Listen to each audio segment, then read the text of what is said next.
Okay. Can you hear me, Sarah? Kind of.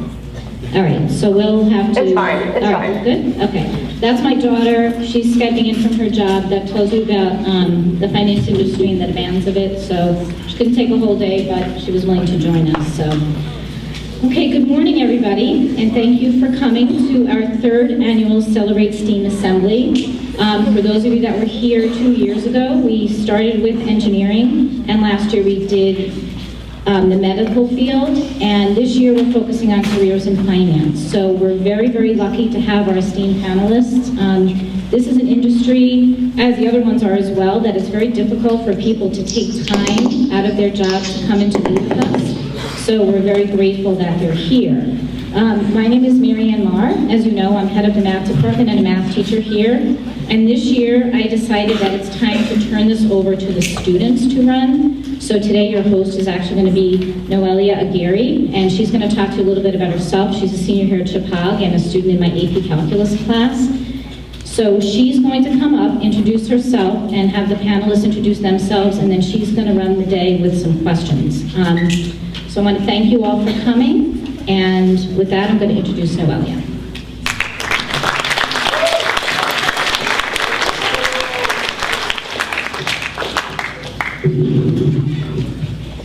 So good morning. I'm Noelia Aguirre, a senior here at Chippewa, and I'm going to be facilitating today's panel. I will be attending Bentley University next year, which is a business school located near Boston, Massachusetts in Waltham. And I plan on double majoring in economics and finance with a possible concentration in global studies or a minor in mathematics. I've had an interest in the business world for a couple of years now, so I'm really honored that Ms. Marr asked me to help out with today's assembly. So enough about me. This year's STEAM Assembly is represented by these 6 highly accomplished leaders and role models within the finance industry who have dedicated their time to being here today. So I would just like to go down the line and ask each of our panelists to state their name, their current position, and a little bit about themselves. Good morning. My name is Anthony Amato. I'm a resident of Washington, Connecticut, and I'm a member of the Region 12 School Board. I've had two students go through Chippewa, graduated, are now entering their senior years, and I have 2 freshmen who are in the school, and hopefully we'll be moving up to 10th grade here soon. Right, girls? I'm with a company called DXC. That doesn't stand for anything, but it is an information technology company. So we provide everything from cloud application development and support, cybersecurity, infrastructure, and anything that has to do with the digital age. And there was a couple of questions here we can circle back to later. I've been with this company for a little less than a year. And my role at the company is to provide business development, sales, and support to one of our largest global clients. Thank you. My name is Steve Haas. I am also a resident of Washington. I actually was in 1973 graduated from the school. We were the first graduating class. So I'm very familiar with this building. I'm with Ameriprise Financial. My office is in Southbury. I've been with the company for 28 years, actually yesterday. And we are one of the largest financial planning companies in the industry, dealing with retirement planning, estate planning, education planning, and various sorts of tax planning for individuals, businesses. And we'll probably circle back to some questions regarding that. And both my children actually graduated from the school a few years ago and played sports. So I'll turn it over to my colleague, Derek. My name is Derek Packett.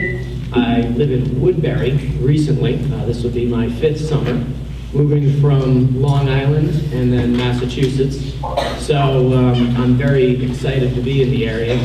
I have an 8 and a 5-year-old, so this is relatively new to me.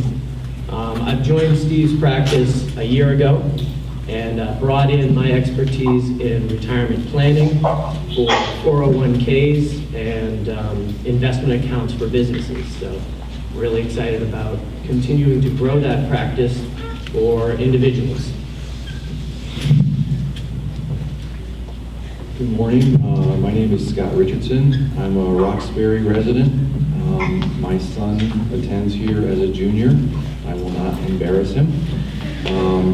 I'm an attorney at Morgan Stanley, which is a global financial services company. I've worked both in Purchase, New York, which is near White Plains, and also in New York City. We have an office in Times Square. Spent most of my career as a mutual fund lawyer, writing prospectuses that nobody ever reads. And now I manage a team of 10 lawyers who do everything from mutual funds to private equity funds and hedge funds and other types of complex investments. And I'm very happy to be here this morning.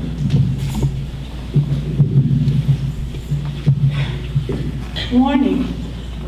My name is Sherry Sinise. I'm the training officer at Ion Bank, which is located in Naugatuck, and that's where I live as well. So it was kind of a trek-in for me this morning.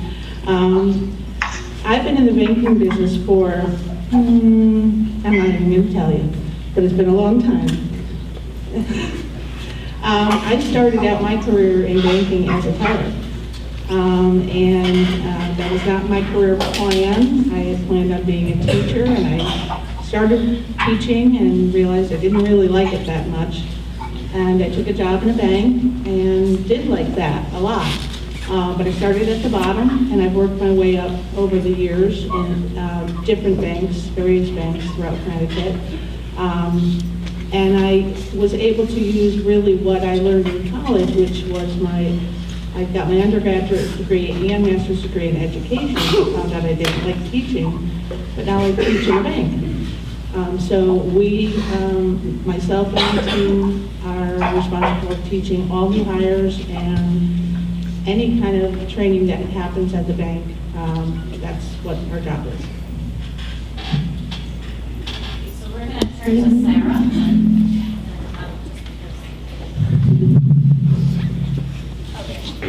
Can you hear me? Yes. Yes, go ahead, Sarah. You can introduce yourself. Okay. My name is Sarah Marr. I am Mrs. Marr's daughter.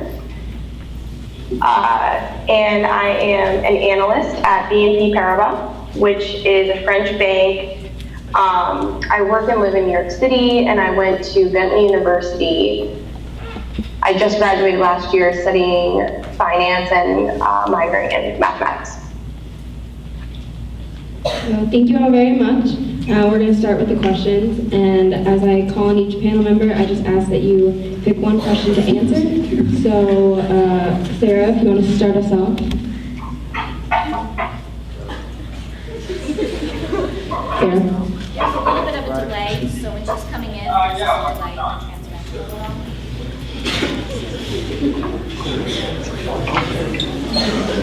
We can start with Mr. Amato then.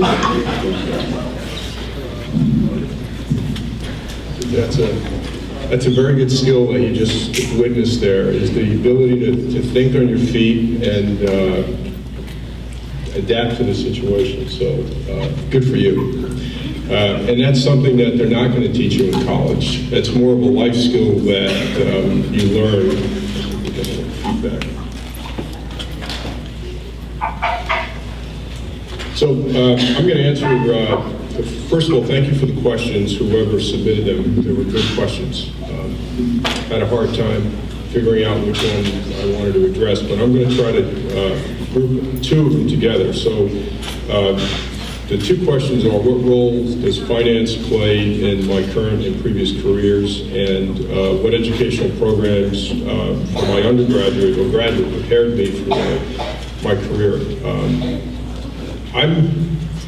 In terms of, I guess I'm the odd duck here at the table in that my company is not in the world of finance or financial services. So I would be put in a box called corporate finance. So what does that mean? Because even my own daughters ask me, well, Dad, what do you do in your job? I have an engineering degree, and I work in very high-tech organizations. I've been involved with starting companies that are very high-tech oriented. So how does finance come into all of this? So it's simple.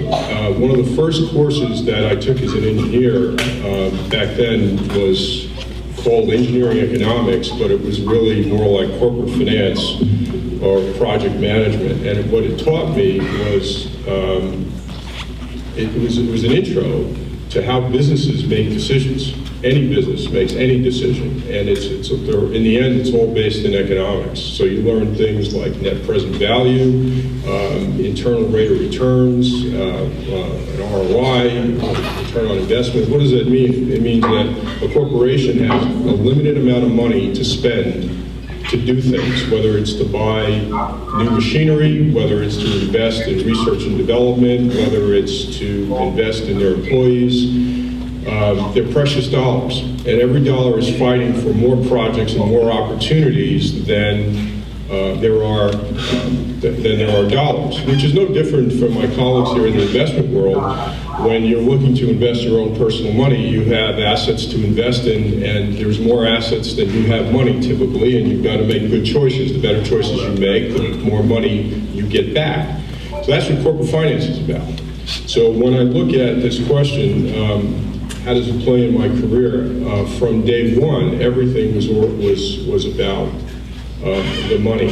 You would talk about technology and engineering and what can things do or not do from a technological standpoint, but it always came down to, but what's the so what? And the so what was always being asked by the CFO, because they want to know is, will this gadget, will this toy, will this great idea that you have actually make money? Will somebody want to buy it? And if nobody wants to buy it, then I'm not interested in funding it. So you learn about other things like in accounting, balance sheets, and what's the difference between a capital expense and an operating expense, and what's the difference between a depreciable asset and an amortized asset. And all of these things, believe me, when I was taking accounting, I was ready to shoot myself. It was not something that I was excited about at all. But as I progressed through my career, it was amazing how often I leaned on those skills to be able to answer a question or put things in the right perspective. And it was hugely valuable to me. There were a lot of other things. I actually took a course at the Columbia Law School when I was doing my graduate work, toying with the idea of a double master. And the courses I took in business law were also tremendously important in the world, in what we do. So you negotiate contracts, you make proposals. In the end, it's all dollars and cents. So. Thank you. Question? What's that? Yeah. All right, I thought I'd choose, why is retirement your chosen field? Was it always your chosen field, and maybe mixing a little bit of math to it? Actually, my undergraduate work was accounting. I would share the same thing as Scott, or Anthony rather, with, sometimes I want to shoot myself and why did I go into that field. But I started out in accounting, cost accounting actually, for a company named Sealed Air down in Danbury. I moved to another company called Duracell Batteries, which everybody's heard of. I was a financial analyst. I did asset management. I actually moved into production and inventory, so I had a very wide range of experiences, but I was always working with numbers. As a financial analyst, as a balance sheet manager, but I always had a keen interest in investments. So, I actually went for an MBA at Pace University in White Plains in finance, investment planning, and after a while, became very interested, and then it was really a stroke of luck that Duracell went through a couple of buyouts, where they went into a leveraged buyout situation and then went into an IPO, and came on the financial, the stock market. So everybody above me was granted options, and and they were very young. I mean, my boss was only 4 years older than me. I was in my mid to late 20s, and he was 4 years older. I figured he's not going to really be going anywhere, so why don't I look at maybe getting into financial planning, investment planning, and from there, I actually made the move, and I was managing a lot of my colleagues' money. So it was a little bit of a situation, a scary situation, to go from a salary type of job to something I really didn't know what was going to be happening the next day, into retirement planning, estate planning. And I would say, the important thing, I'm sure my colleagues here would say the same thing, is, you have to continually increase your knowledge. You're going through your schooling days here, you'll go on, hopefully most of you, to college, and you can never learn enough. And that's why I did my MBA. I became a CFP, Certified Financial Planner. That was a 2-year intense training, and I'm continually doing upgrading education, continuing education in my field, as is Derek and everybody else, I'm sure, has certain requirements that they need to do and stuff like that. So wasn't always my initial, but I sort of morphed into it, and it's been very enjoyable. Thank you. Mr. Packett, if you can continue. Again, I want to thank you guys for the questions. They are excellent, in-depth questions, and I want to tackle the one that how much of your success depends on your social ability versus your content knowledge. And so realistically, it's a little of both. I grew up on the Cape in Massachusetts, so it was a very summer-oriented, social, fun time. But I gained a lot of knowledge about how to interact with people, how to read what people were looking for, how to take social cues from what bothers them or what they're looking for. And that has helped my financial advising by understanding what people are worried about, what they're looking for, what are their major concerns, what are their risk levels. So in the financial planning industry, having the ability to socially interact, to be able to ask questions, to be able to learn and listen, has been very, very helpful.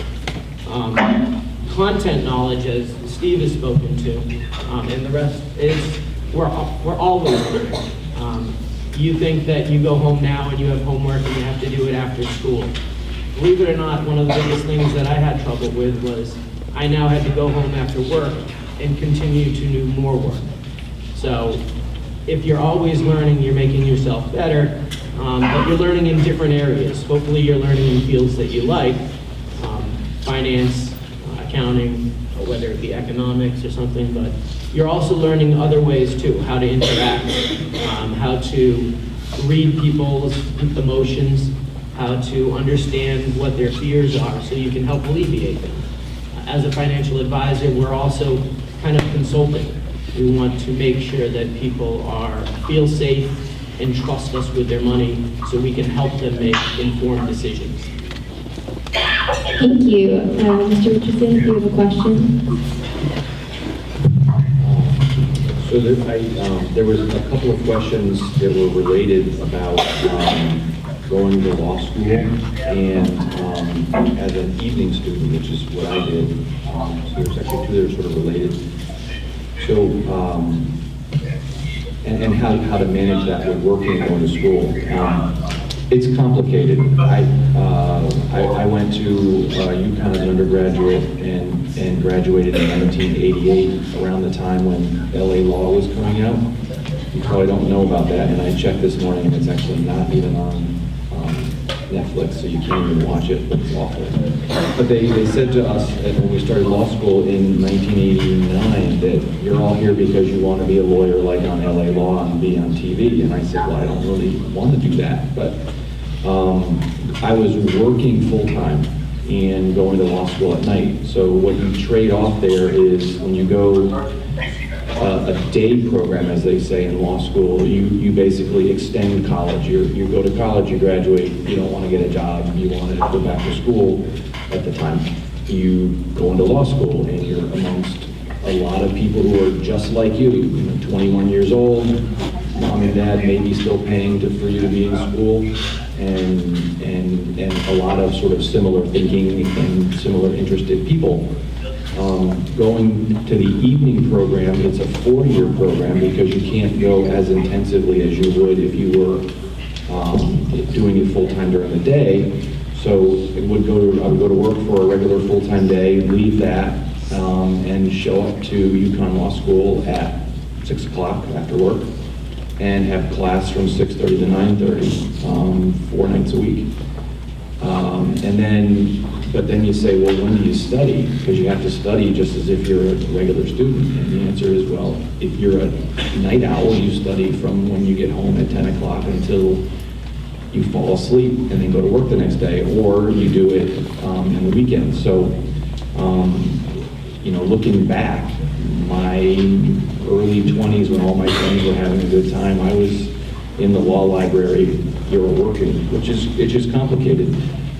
What I would say, though, about it, to try to make this a good, positive message, is that while going to law school, I was with an incredible array of people who had a different experience in life than typical college kids who are going, or postgraduate college kids going to law school.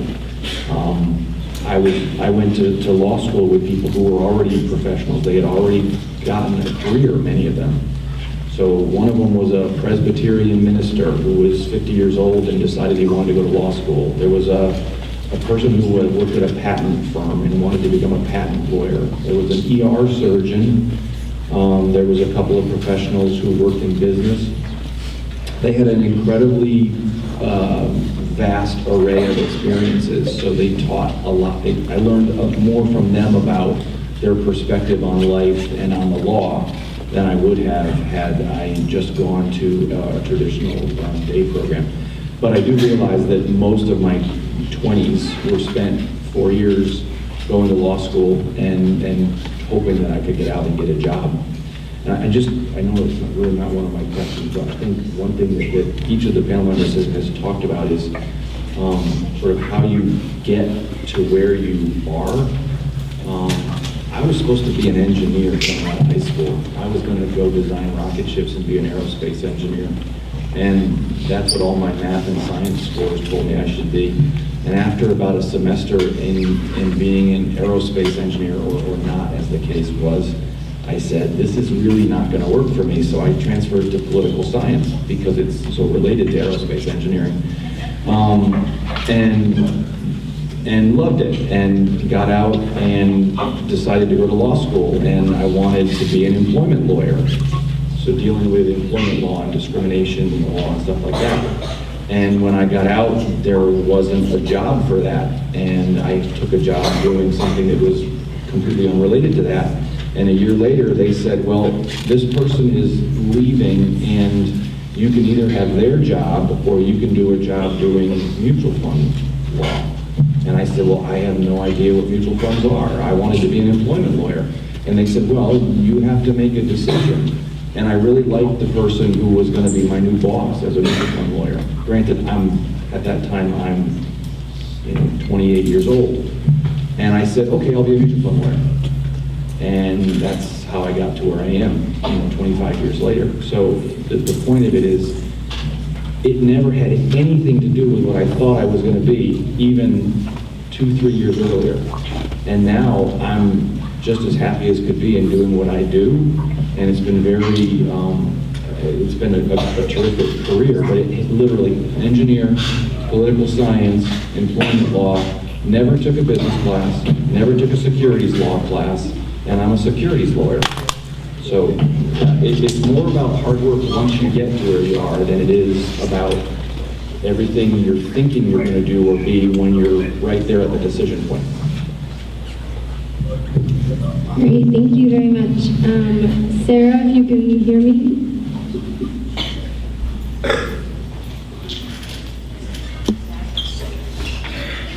Hi. I'm sorry, I'm having trouble understanding. What was the... Okay, so can you read one of your questions and answer it? Any of them? Anyone you want. The ones we talked about, pick one of them. Yep, okay. So I think really good questions. As mentioned, very insightful and in-depth, so I really appreciate that. I think that one of the key questions that was posed is what personal habits did you develop or learn that helped you to get to where you are now? So I mean, I'm only an analyst, but I did go through the internship program and I ended up getting a full-time offer. And definitely some of the things that have helped me, I think in my personal and professional life both, are the following. One big thing is that manners matter. That's something that I found very helpful in a lot of different aspects of my life. So if you're kind and polite and nice and have a smile on your face, people are much more apt to help you.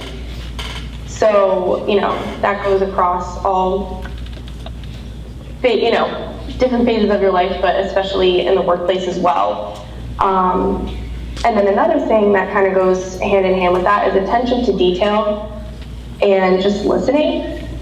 So I wouldn't even say, technically, definitely, you need to have attention to detail in terms of if there's an error or a mistake or there's even grammatical things. Like I guess I neglected to mention what exactly I do in my job, but I work in a department called Corporate Debt Origination. So we originate loan and bond products.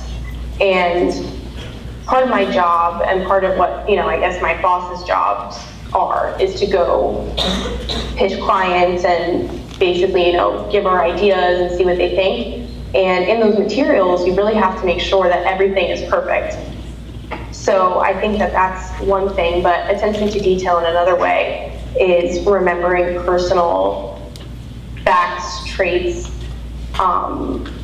If someone tells you, oh, I have a house on lake so-and-so, and make that personal connection, remember that, oh, my daughter does X, Y, Z. And if you remember that, because in, networking events and whatnot, you get to talking and you talk about personal things and, where you vacation or you've been here or you've been there. And I think that remembering that, and I know that remembering that, makes you stand out and always makes people feel good if you remember them and remember personal details about them and for yourself as well. Another thing is working hard, so don't be afraid to roll your sleeves up. I know that it was just mentioned that you work and then you go home and then you work more. And that's okay, don't be intimidated by it, have faith in yourself, and be willing to work hard because you'll reap the benefits eventually. And I guess another thing, and this is big for when you get into the workplace and you're very junior, do not ask a question unless you've exhausted all of your resources, which includes Google. So don't ask something, ask questions, definitely. Be inquisitive, be curious, be interested, but don't ask something right when it comes to your mind. I would say Google it, look into other resources, books, anything that you can think of. There's so many different resources for you guys. So that's just something to keep in mind, especially when you start entering the workplace. Okay, yeah, be inquisitive, think of things, but make sure that you take the proper steps to getting to the answer before you ask the question, because you might find the answer and then, that might lead you to a more in-depth, better question. So I think that, that was a great question, and if there's any other follow-ups, but I think that's what I would say. Those are the habits and traits that I think I've tried to really both my personal and professional life. All right, thank you. So that marks the end of a very insightful round one of questions. Mr. Amato, if you could answer the second question of your choosing. I'm sorry. Ms. Denise, if you could answer your first question. I've been looking through the questions and I haven't really found one that applies to me specifically. But what I will say is that as you embark upon your careers, keep in mind that nothing's going to come easy. It's something that you're going to have to work at very hard and be diligent and know your goals, know what you really want to do, but also have a plan B. As I said, my career path took many, many turns before I really knew what I wanted to do. And I think that's probably what will happen with many of you is you'll start out thinking that you want to do one thing and you'll end up doing something completely different. I was able to kind of meld what I learned in college with the career that I eventually chose, which was corporate training. And I love what I do, and I think that's very, very important to find something that you're passionate about and, go to work every day and enjoy the day, because there's nothing worse than going to a job that you don't like. So, think about your career path, think about where you really want to head, and, make strides to get there. Have a plan, and then have a second plan. Because again, your life will change from now until your early 20s, many, many, many, many times. And you have to really be flexible, especially in this job market. Flexibility is key. Be willing to volunteer for things. I know one of the reasons that I was able to sort of advance my career on my own was that I always, if there was something offered to me to learn new, I was the first person to raise my hand. And so a lot of what I learned, I didn't learn in college, I learned on the job. And I think that you'll find that that will happen for many of you as well. So be that first person that raises his hand, be that first person that speaks up and says, yeah, I'd be happy to do that. Because you'll stand out as a person that is willing and eventually able to do that particular job.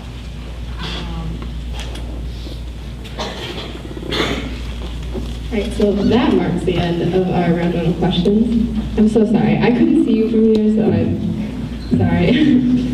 So yeah, Mr. Amato, if you could answer your second question. So there were several questions that had to do with the consistent theme of how did you start on your career path, what things influenced you to go into the engineering world, at least initially, my background in, and my experience with the military and how did that play into corporate. So I'm going to try to hit, again, a number of these questions a little broadly and try to keeping the theme of finance. So I said this morning when asked a little bit about what engineering. I started off as an electrical engineer, and I think I was 5 minutes into my intro to electrical engineering and said, God, I got to get out of here. I still wanted to be an engineer. I always tinkered, loved things, but I especially loved flying. So I went across the hall and did become an aerospace engineer. And I loved it. I loved everything about it. Tough, but it's, so one lesson there is, try to do what you love. And it's an old axiom, it's like if you actually work at something you love, you're really not working. So try to stay true to your passion. It'll provide you with the energy you need when you need it most. Working extra hours, working weekends or putting the extra effort in. So try to be true to yourself. But I started off I finished as an aerospace engineer, but I decided that I didn't really want to go into sitting in a cube and doing design work. I actually wanted to work with the equipment itself, the big hardware, as we called it. So I went into the Air Force.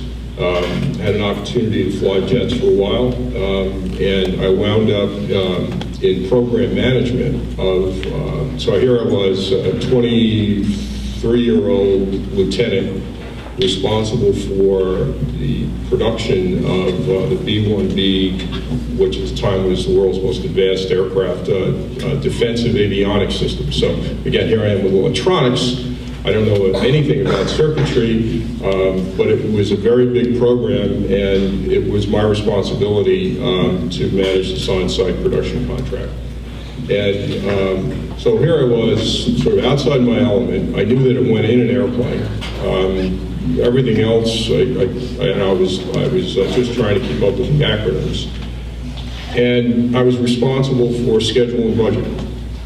So, and I had opportunities to brief congressmen and senators because it was a very controversial and expensive program, general officers, and the list goes on and on. And I realized that, wow, there is so much that I don't know about all of this, about business and what's driving these decisions and how the government decides to fund programs, and I felt really out of my element. So I decided, career path, to say, you know what, I should go back to school and get a master's in business so I can kind of catch up to my experience. And that's what led me to go pursue my MBA. And then after that, I was like, what do I do next? And, so the lesson there was, I thought I had a plan. One of my favorites, Mike Tyson had a great expression, everybody's got a plan until I punch them in the mouth. And, have a plan, as we said earlier, have a plan B, have a plan C, and don't worry about it all that much, because one thing's for sure, it will change. And so, kind of go with it, go with the flow, take the opportunities as they present themselves, and don't get too wrapped up in, well, I think I want to be this, or I'm going to start off as this major and then change. It's okay, that's part of the process. But the military provided me with a tremendous amount of experience that I'm still leveraging today and will continue. And it teaches you things about taking responsibility, taking a leadership position, working with a team, depending upon other people, and the main thing is mission-oriented. So whatever you're going to do in your career, wherever you decide to go, just keep in mind that there is an objective, there's a mission, and that is what the team should be focused on, and your personal requirements, or they should take a backseat to whatever that corporate mission is. So if you're talking to your client, they are the mission. It's what is their objectives, what are they trying to do, what are you trying to protect them from, etc. So if you keep that in mind, be flexible, you'll have a good time. All right, thank you. Mr. Haas, if you have another question. I'm going to talk a little bit about how I balance outside activities and my career, and kind of take it back to 28 years ago. I mean, actually, when I got out of college and I worked for Sealed Air and Duracell, I was a corporate employee, like Sarah, so on and so forth. So you punch the clock, and your time, hopefully your time is well spent at work, but you have limited, availability to maybe take time off and go to a game or do something to your children's activities. Once I changed over and I became essentially self-employed, where I didn't know, number one, where maybe my next check would come from, had to learn basically all this new information and get a client, really one by one. So it was kind of like no different than maybe starting up and being a doctor at a private practice or a dentist. I had to get a client or a patient one at a time. So I didn't really have I mean, people in the industry would maybe say, if you talk to other financial advisors, brokers, whatever, they might say, well, I only spend 30 hours a week or 40 hours a week, I have all sorts of time off. Usually that's not true. I mean, you're always trying to better yourself. So the early days, I mean, I tell new people coming into business or interested in coming into business, I spent 50, 60, 70, 80 hours, like Scott was saying, and go home and study. On the weekends, may work on casework, calling people, getting back to people. You really had, in our business, you're as an independent sole practitioner, you have many hats. You have a marketing hat, an accounting hat, you have a sales hat. You're really it. You're the number cruncher when you're really going, because you don't have the resources or the ability to employ people. But as time goes on and your practice grows or your business grows, you can start to maybe do some of the things you never did. So, I mean, I always would make time to go to my son's cross-country meet, or a baseball game, or my daughter's softball game. That was the beauty of being self-employed, is as long as I got the things done that I had to get done, I could make time to do that.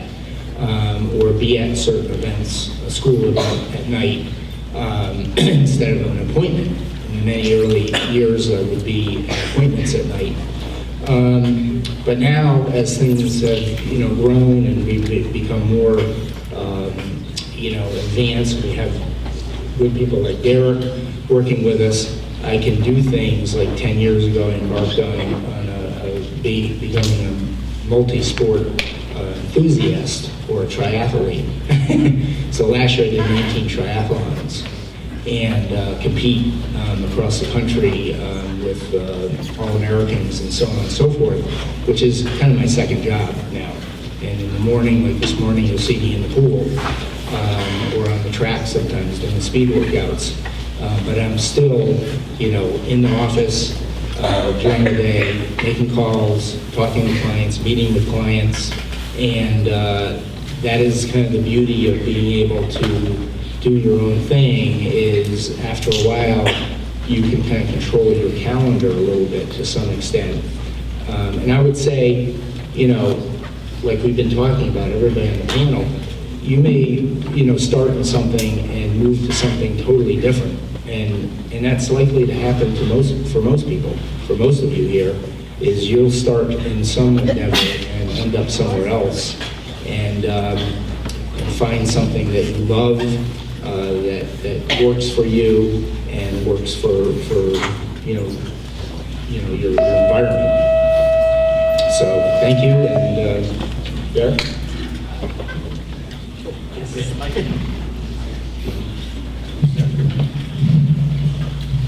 I'm going to, as you have all probably figured out now, it takes a lot of hard work. But realistically, it doesn't sound like a lot of fun. It gets to be more fun. I was in high school. I played soccer, hockey, lacrosse. I went to college so I could continue to play soccer, hockey, and lacrosse. I didn't really think, what's my goal? What am I going to do? In college, I realized, hey, I like money because I don't have any of it. And then, more or less, I was like, well, if I have money, what do I want to do? I want to retire. And so that's primarily what led me to say, all right, now that I know what I want to do, I want to retire, and I like money, how am I going to make this work for me? How am I going to enjoy what I'm doing? And so after many steps of going along the way of figuring out, well, let's start in the insurance side of things.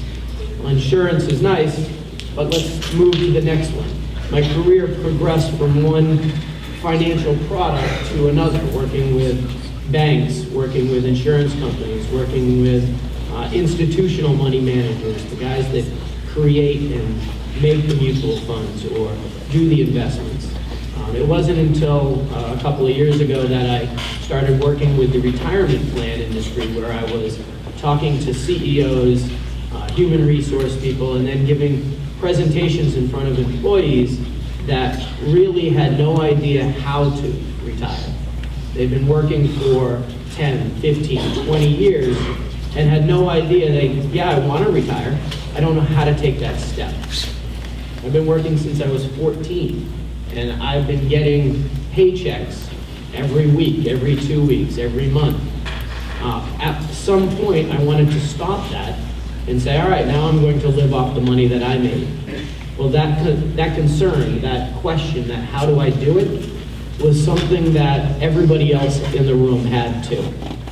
So along the way, I figured out how to answer a question that a lot of my peers, a lot of the people my clients, the employees that I work with, they had that fear, that question of, well, I've been working for so long, how do I retire? And guide them to it. So really, like Anthony, like Steve, everybody has said, do something that you like. I like helping.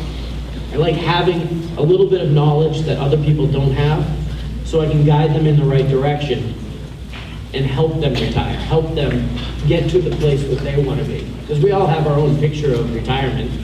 Mine's in Costa Rica, running a bar, doing a lot of surfing, and everybody's got their own. My wife won't let me do that because we have kids, so I'm going to stay here in Connecticut for a long time.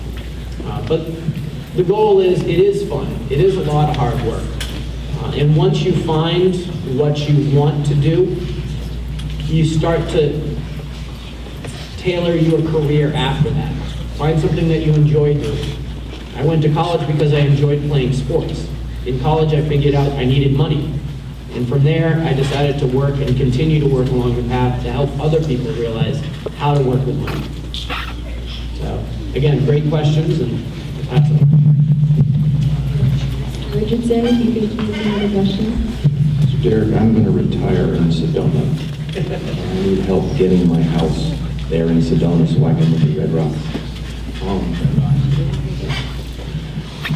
One of the questions that was posed was, what is it like working with 10 other lawyers? Which is a great question. In fact, I actually manage 10 lawyers. I work with probably 50 of them, which is a challenge. So I want to talk a little bit about managing and how you get to that point, and also talk a bit about career path. I think Sarah mentioned sort of working really, really hard. And in her new position as an analyst, I mean, that's what you get hired for and what you get paid for when you first start off. It is all about, will you be the hardest working person in the group? Will you try to be the smartest person in the room so you can answer every question? And it's very, very hard. And people in Sarah's role right out of college as an analyst, we have them all over the place at where I work at Morgan Stanley. They're the most hardworking, driven people I've ever met, and they're terrific. When you get to be old, like me, and you're working with lawyers, I work with some lawyers who are also very driven and young, and they're like little puppy dogs. They want to try everything, and they're so excited about being given a new opportunity, a new project. I was there once, and then you realize as you get further along, I'm not really paid to be the smartest guy in the room anymore, and I probably never was, but I tried to convince myself I was. But when you're managing other people, my boss came to me about 8 months ago and said, "Listen, you have 2 lawyers who work for you. If you think or you want to be promoted to the next level," which in the financial services, in my role, would be a managing director. That's the prize. You need a bigger team. And I said, well, I'm really pretty happy with my team of 2 lawyers. They're both older than me. They're terrific. They're really smart. And she said, well, but if you want to be promoted someday, you're going to need to take on more responsibility, and here's your chance. So she put me responsible for 6 or 7 more lawyers, and then hired an 8th, or a 9th. So it ended up being all of a sudden 10 lawyers. And a lot of the people that I now manage are lawyers who do things that I never did before. Just very odd to be managing people whose subject matter knowledge that you don't have any concept of. And so you go from thinking you're smart to thinking, wow, they're much smarter than I am. How am I going to possibly manage them? There is a point to the story. What you realize is that I'm no longer paid to be the smartest person in the room. What I'm paid for is to have judgment. And sometimes judgment comes not from being the technician, as Sarah talked about. You have to be technically smart to be really, really good at what she does. But it's knowing how to apply that with ever higher levels of management or issues. So there are some days where I literally, it's more important that I can present something simply as opposed to being super smart and technical, because the people who work on my team are really technical, but they talk about being too much in the weeds. They know so much that they can't put it at a level that the president of the company can understand when they have to go talk to a financial analyst about something that's going on at the company. Sometimes how you position that is more important. You hear it all the time in the news about leaks and people leaking information to the press. It happens every day, whether it's politics or business or otherwise. And leaks have become the biggest thing to guard against. So everything that we say to an employee, if something's happening, or to a group of employees, we know it's going to hit the press 6 hours later. So what you say to an employee is more important how you write it. So again, that's not being technically a smart lawyer, but it's understanding what you write and how you present it.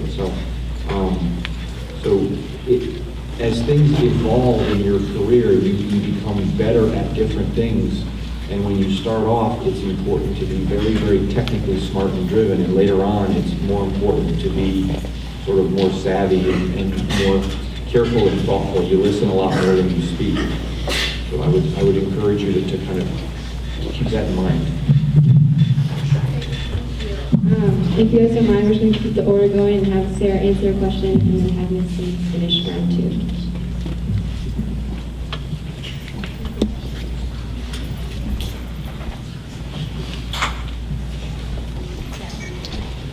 Yeah.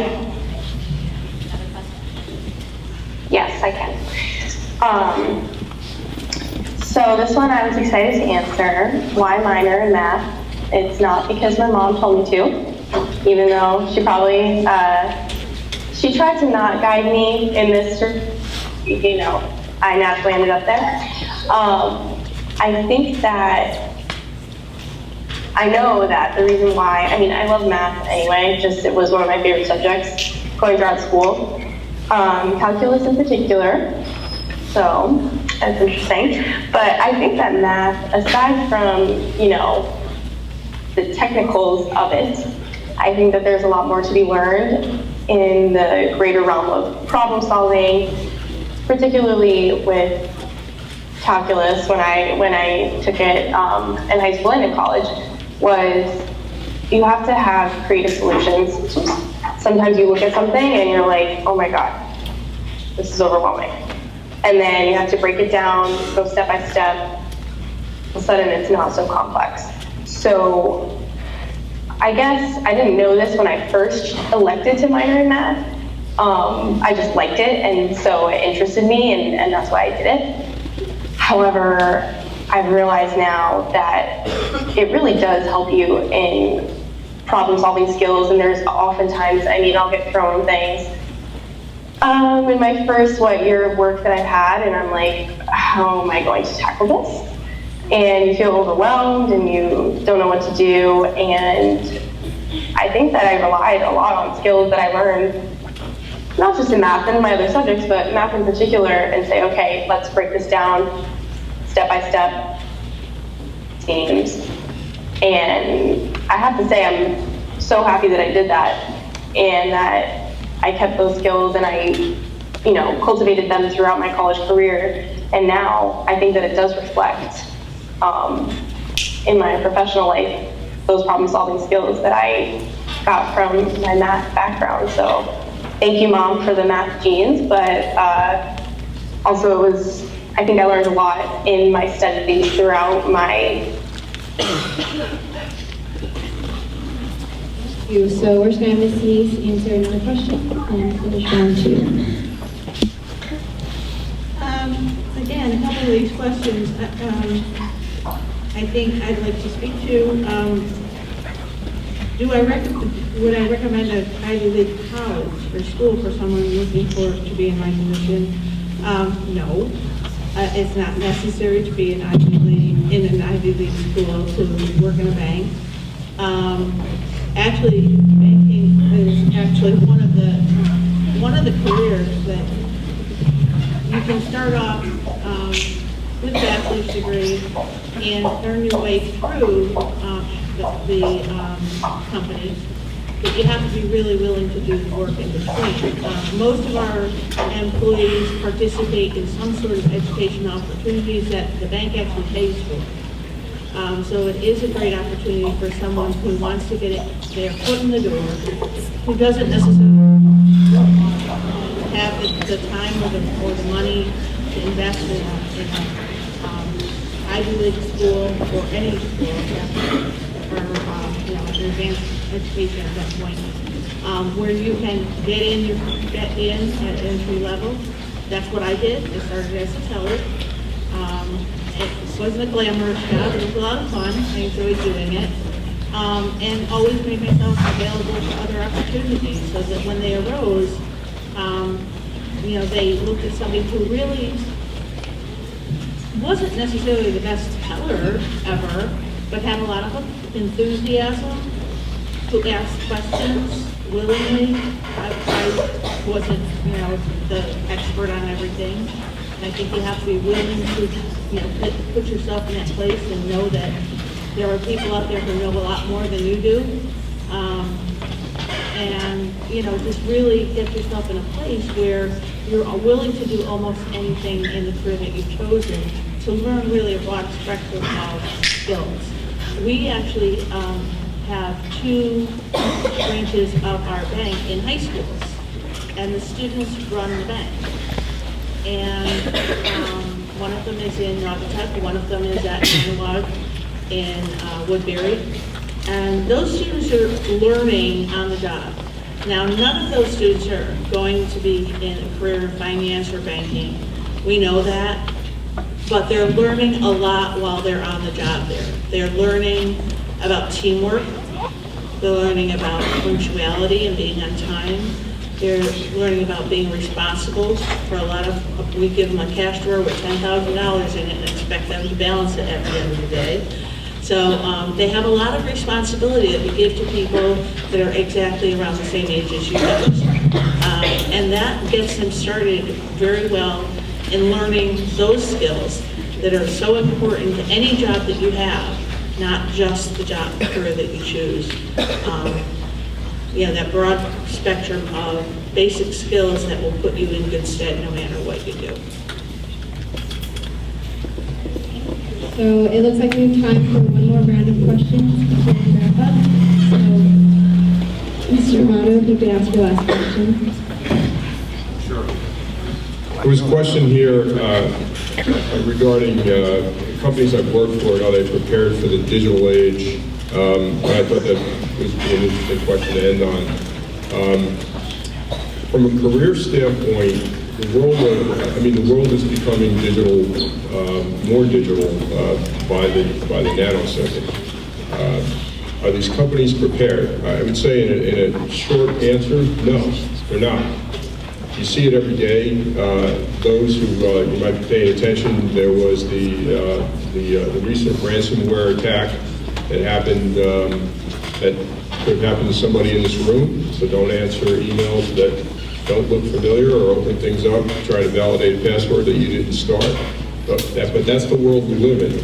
And so the number one career field right now, the highest paying graduates, if you're really motivated by the money, and being motivated by money, by the way, is not a bad thing. Don't let anybody tell you that that's not a bad motivation in life. Is being in the world of cybersecurity. And, you know, it's all around you every day. It's in the news. It's nations are engaging in it. It's you know, it's the next battlefield when you look at corporate government. And so most of the world is not prepared. And the reason why they're not is because technology is moving much faster than people can keep up with it. And it's like, so when somebody builds in a safeguard into a system to block somebody from getting into the network, think about you've got maybe a team of, let's say, 10 people who are trying really hard to build a wall around intellectual property, the company's crown jewels. For example, the formula for Coke, right? It's in a vault someplace, but it's also in a digital vault. And it's being protected by, let's say, these group of 10 people, but there are probably 10 million people who will get up every day and are trying to figure out a way to crack that code or break in. And that's what you're up against. So our company's prepared. No, the internet, the digital age, when you hear, you know, information in the cloud, those are all great concepts, a little bit of marketing fluff in there as well, with what does the cloud mean and everything, but it's really around the first generation of the internet was really about you, right? So when you get out there, you're a big conversation inside of business today, because it's about how do we attract millennials, how do we keep millennials, how do we make it interesting for millennials, because in the digital age that you've grown up in, it's around instant gratification, speed, simplicity, what's called consumer grade. It's, you know, right now I've got a large client and we're putting up, let's say, a portal to do certain business functions. And the test is it consumer grade? Does it look like Instagram? Does it look like Snapchat? Does it look, you know, and that's the world that's coming into corporate America now. And they're not prepared. Because now they're moving into the Internet of Things. And the Internet of Things is, instead of consumer or purchasing products on Amazon, etc., it's around machines that can talk to other machines or talk to you. And that's also the next frontier. But the more these machines and businesses become digital, the more cybersecurity becomes paramount. I could talk for a long time about examples, but I just put it in perspective. If I've seen examples where somebody, for example, hackers got into a network and had to cause this company to basically change the locks, right? They had to go in and change all the passwords, and as if somebody, for example, found the key to your house, you have to change the locks, otherwise they've got the key to your house, right? Well, that little episode cost $30 million and took the company offline for 24 hours, which is a big deal. I've seen other examples where intellectual property's gotten out and is cost hundreds of millions of dollars in work to recover. So no, the answer to the question is corporations are not as ready as they need to be. They probably will always be behind the leading edge, but that is opportunity for folks like you to take advantage of and try to solve some big problems. Mr. Packett, you can answer your last question. I wanted to address more of, you know, I guess guidance to you. One of the questions I have is what advice that you would have for high school students that are interested in investing, and kind of lump it together with, do you have advice for students who are unsure? If you're interested in investing, start now. You know, grandma gives you a $50 savings bond or $50 for your birthday. You can open TD Ameritrade, Fidelity, some sort of stock account. Do it, get interested with it. What's the worst that's gonna happen? You're gonna lose that $50. You'd probably spend it at the movies and lose it anyways. There are a lot of bad movies out there. But the more you get interested in something, the more you research it. So if your $50 turns into 75, all of a sudden you're wondering how that happened. And you can start to research a little bit more. So getting interested in it early is crucial. Out of college, my first job did provide me with a 401k. which is a retirement account that I had no idea what it was for. The lady who hired me said, hey, you want to contribute to this. And I always have. Some years it was a lot less, some years it was a lot more, but always contributing to that helps towards the goal of, hey, my goal was to retire at some point. So getting interested in starting to invest early is good. Steve has actually sponsored, I guess, a couple of senior papers or senior projects. We've hired interns where you can come in and get a feel for what's going on, understand the business a little bit more. And so that's something that if you're interested in it, start asking questions about it. There's plenty of news out there. There's plenty of research that you can do on investing, what it means, what are the different types. It's really up to you that if you find that it's something that you're curious about or you have interest in, then dive in a little bit more. We have resources available.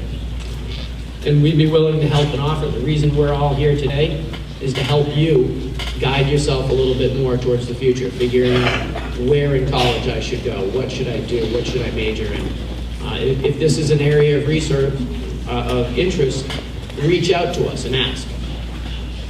And for those that don't know whether they should go on or if they shouldn't, attend college or continuing their education, we're always learning. You're always learning, whether you're learning in one career or another. Those of us who are doing well and succeeding continue to want to learn. I have a 92-year-old grandmother who is on Facebook and Instagram. So I'm not on Instagram, but she is. So she's continued to learn. So it never stops. So you guys are in a great position, moving on and moving forward. Just remember that hard work, it can be fun, and reach out and ask questions when you need to. Thank you very much. Mr. Richardson, if you could ask your last question. Let's see, what's a good question for the last one? So what's a day in your life? A day is very unpredictable. Today's going to be a great day because I don't actually have to go to my office. I get to drive home and take off my suit and log into my computer and do a full day at home, which is a great way to not waste 3 hours in the car. And frankly, with all the technology that was talked about, that is certainly the way things could be. My day can be spent with my headset on in my office, on the phone for 8 hours a day, easily. And there's absolutely no reason why that has to be done sitting in an office in New York versus sitting in my house in Roxbury. And then that clearly is the way things are going to go. The modern work life is that as soon as, it used to be even not that long ago in my career, everyone was in the same building, and so you'd have meetings, and it's like going to classes here. You have 5 minutes to get between class period 1 and class period 2, and you'd have a meeting at 9 o'clock that would go to 10 o'clock, and you have a 10 o'clock meeting, but you're going from place to place in the building, and you're constantly running.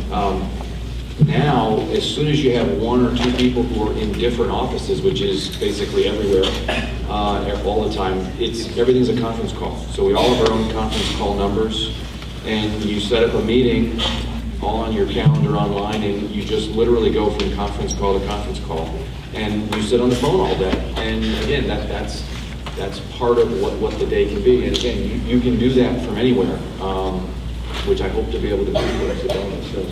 Derek has his way with my retirement. But the day, it tends to be varied. Sometimes, if you guys know the show MASH from way back, that is on Netflix. So MASH, your Mobile Army Surgical Hospital, is from the Korean War. It's really a great show. I grew up with that show.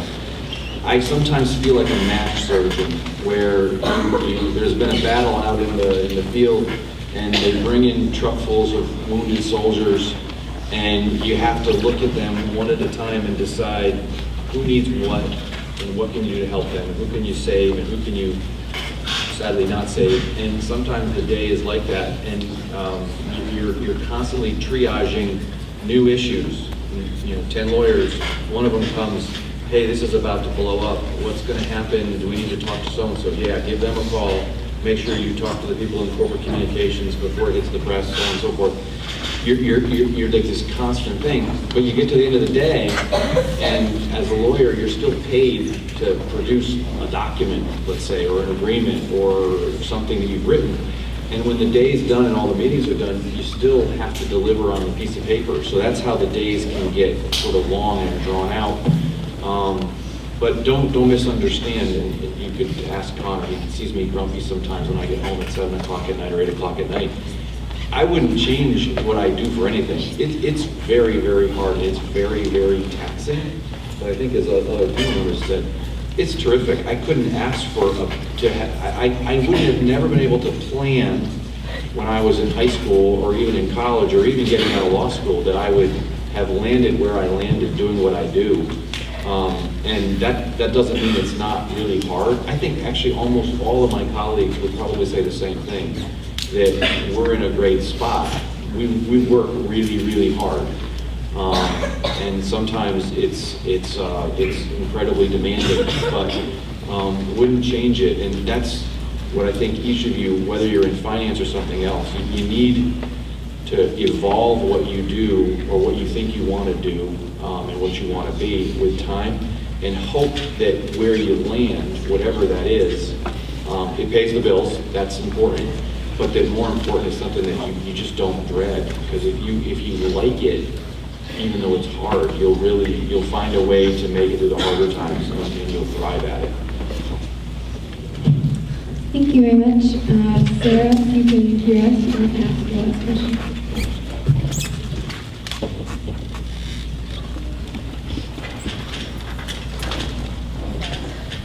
Yeah. Okay, sure. Then I have to, unfortunately, run after that. Let's see.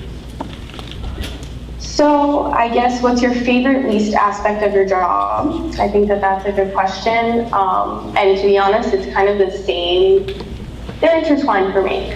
So coming into work, I never know what task I'll be given or what deal I'll be on, or basically, I mean, literally I can walk in and expect to leave at 7 o'clock, and I do not, and I leave, later, earlier, it all depends. So I think the reason it's my favorite part is because it keeps everything dynamic. As aforementioned, we are in the age of instant gratification and constant change, and I think that, it does keep me on my toes not knowing, and nothing is ever the same. Like, I do a lot of financial modeling, and no company is ever the same, no company is ever structured exactly the same, no financial statements are exactly the same. So I like that because it keeps things dynamic for me. However, not knowing every day what your schedule will be like has its setbacks in terms of planning, or, you have in your head that you have a certain agenda for the day and it gets totally wiped out.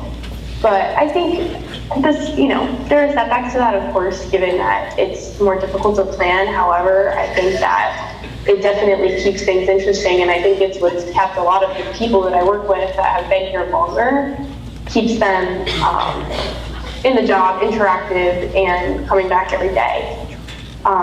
But with that, unfortunately, I have to run, and thank you guys for your questions and for giving me the opportunity to speak. And I'm sure that Mrs. Marr will give you my contact information. So please, if there's anything else, anything at all, just shoot me an email, give me a call, and I will certainly be happy to speak with you.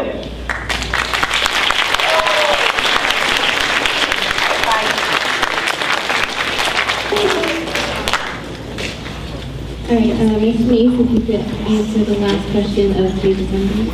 I think for my last question, I really like to address this one. Do I believe in first impressions? Absolutely. You guys are all coming to a juncture in your lives where you will be interviewing for jobs, or interviewing for internships, or interviewing for colleges. And first impressions do definitely make a difference. At Ion Bank, we have a motto that we say we hire for attitude and train for skill. So we're looking for enthusiastic people who look like they really want to be there. I'll tell you a story about, we had a teller training class that was coming in, again, an entry-level position. And I walked into the training room, and there was a girl sitting there. And she had cut-off shorts, a tank top, and flip-flops. And I thought that she was there to water the plants or do something, you know, maintenance-wise. And I said, "Can I help you?" And she said, "I'm here for training." And I was taken aback a little bit by the way that she was dressed. And just said to her, you know, so that you know, we sent a flyer to you about expectations for your first day on the job. And it did, you know, talk a little bit about dress code. And she said, "Oh yeah, but I didn't think that applied anywhere in training. This is her first day on the job, and this is what she presented to us." So right away, it became sort of an issue, and she continued to dress the way that she wanted to dress. And there are going to be times where you are not going to agree with the corporate toe-the-line policies, but you kind of have to go with them, especially in terms of first impressions. If you're going for an interview, research where you're going, research the company, research the structure of the company, who runs it, who's the top, you know, executives, what does the company really do, so that you can speak intelligently when you're there. I've also done some mock interviewing at the high school level and at the college level, and again, be prepared in terms of your resume, make it look sharp. Be prepared yourself. I mean, give yourself some time before an interview to just chill, really, you know, relax and think about the things that you're going to be asked, the potential questions you're going to be asked. Because first impressions do last a long time. Again, we look for people who are really, and I think most businesses do, look for that person who's really standing out from the rest in the way that they look, in the way that they act, in the way that they speak, and that they're prepared. And I think that, you know, that will serve you well as well. Thank you.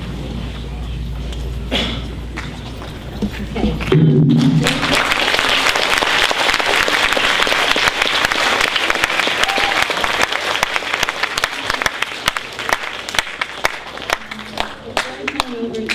To do some closing comments on the assembly.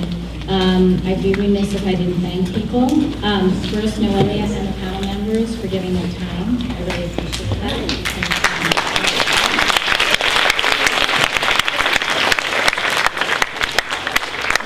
Secondly, I really do want to make a shout out to Mrs. Flaherty's students, Ms. Gambino's students, Mr. Spear's students, and my students for providing us with student-generated questions today.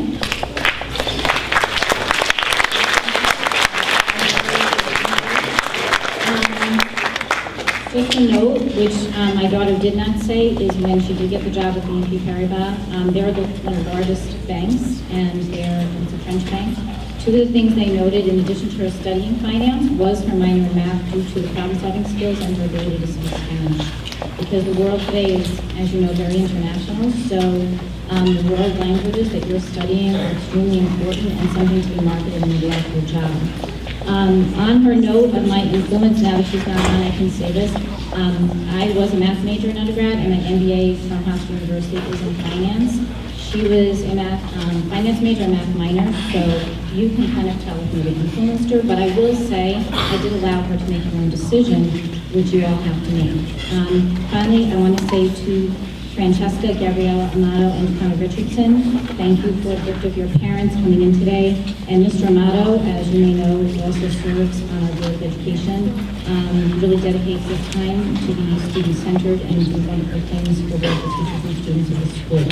With that, I'm going to turn it over to Mrs. Gallo for some closing comments. Thank you.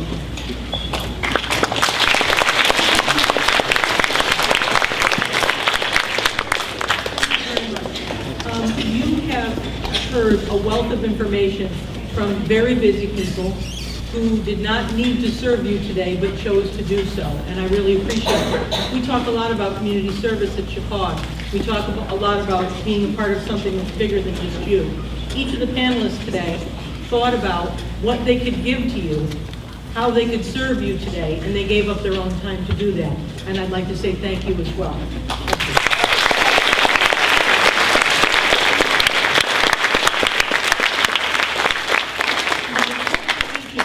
Is that you will take something away, and it may be something that you don't even realize right now. Most of you are not sitting in this audience saying to themselves, how can I have a career in finance?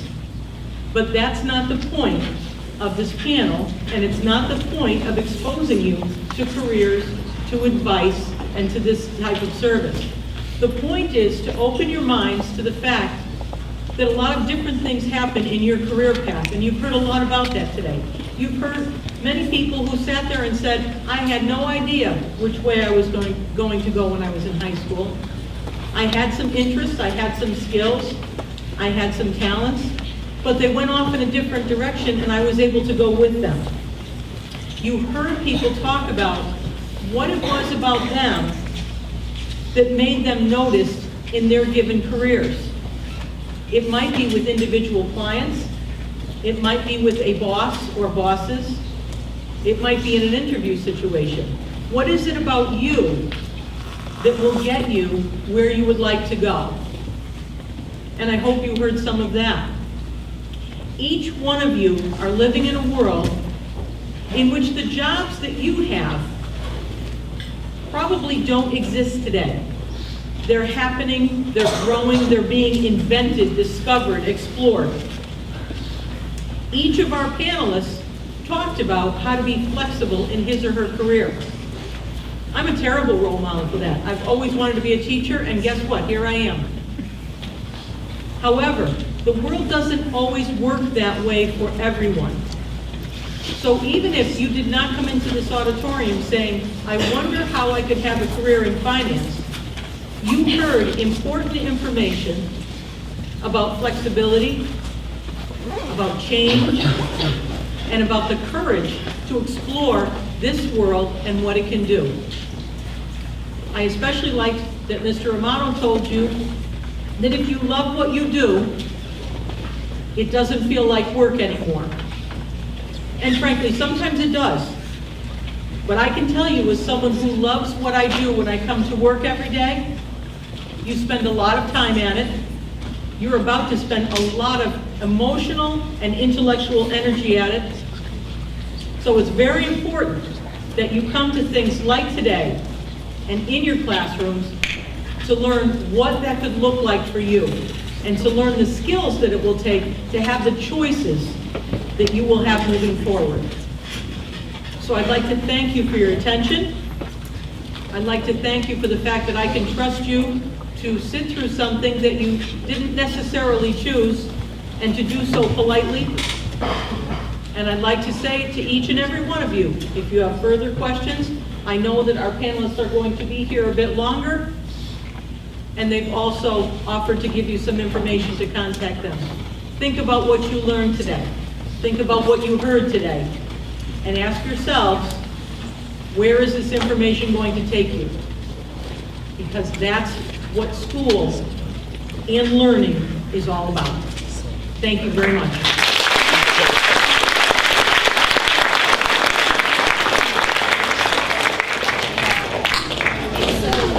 Just a few logistics, everybody's not running out at once. As Mrs. Gallo said, some of the panelists have offered to stay up until 10 o'clock. I have informed your teachers for this second period class, which is the third period on day 2, that you would let them know if they're going to come, and then I'll give you a pass back. So if you're interested, make sure you tell your teachers they're staying. So I think we're just going to start dismissing the first 3 rows. You can just go and come back to the class. The first 3